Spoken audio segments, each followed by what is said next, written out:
अस्सलाम वालेकुम। आज के लेक्चर में स्टार्ट करेंगे इंशाल्लाह एग्जाम्पल इस चैप्टर के फर्स्ट एग्जाम्पल 10.1।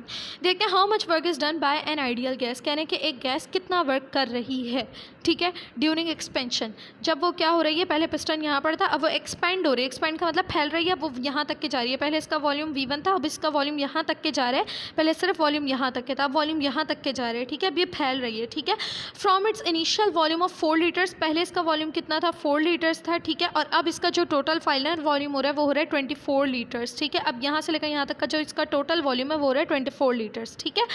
तो हमसे कह रहे हैं कि 4 लीटर्स के वॉल्यूम से लेकर 24 लीटर्स के वॉल्यूम तक के जब ये एक्सपेंड कर रही है तो कितना वर्क डन हो रहा है ये बताओ, ठीक है।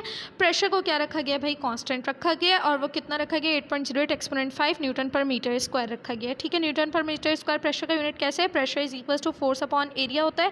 फोर्स का यूनिट न्यूटन, एरिया का यूनिट मीटर स्क्वायर, ठीक है। तो ये इस तरह से हमारे पास आ गया। हमें वर्क निकालना है, इनिशियल वॉल्यूम दिया हुआ है, फाइनल वॉल्यूम दिया हुआ है, V1 दिया हुआ है, V2 दिया हुआ है। लीटर्स में हमारा ऐसा यूनिट नहीं है, इसको लीटर्स में हम कन्वर्ट करेंगे मीटर क्यूब में, जो कैसा यूनिट है वॉल्यूम का, ठीक है। तो लीटर्स से मीटर क्यूब में करने के लिए हम लोग सिंपल क्या करेंगे, 1000 से डिवाइड कर देंगे, ठीक है। 4 डिवाइडेड बाय 1000 तो ये कन्वर्ट हो जाएगा 4 लीटर से मीटर क्यूब में, और 24 डिवाइडेड बाय 1000 ये भी कन्वर्ट हो जाएगा 24 लीटर से मीटर क्यूब में, ठीक है। फिर हम लोग क्या निकालेंगे, फिर हम लोग चेंज इन वॉल्यूम निकालेंगे, क्योंकि वर्क के फॉर्मूले में हम लोगों को पुट करने P डेल्टा V, हमें डेल्टा V चाहिए, ठीक है। क्या करेंगे, V2 माइनस V1 कर देंगे, ठीक है।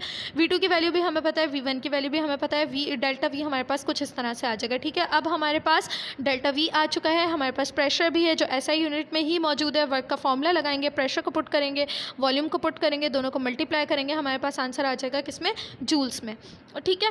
अब हम लोग अपने आंसर को कन्वर्ट करेंगे किसमें, किलो जूल्स में, ठीक है। वर्क डन हम लोग निकालेंगे किलो जूल्स में, तो किलो जूल्स में किस तरह, अगर जूल्स में हमें आंसर रखना होगा तो हम जूल्स में भी रख सकते हैं, ठीक है। लेकिन अगर हमें कहा होगा किलो जूल्स में निकालने के लिए तो फिर हम लोग किस तरह से निकालेंगे, उसको क्या कर देंगे, 1000 से डिवाइड कर देंगे, ठीक है।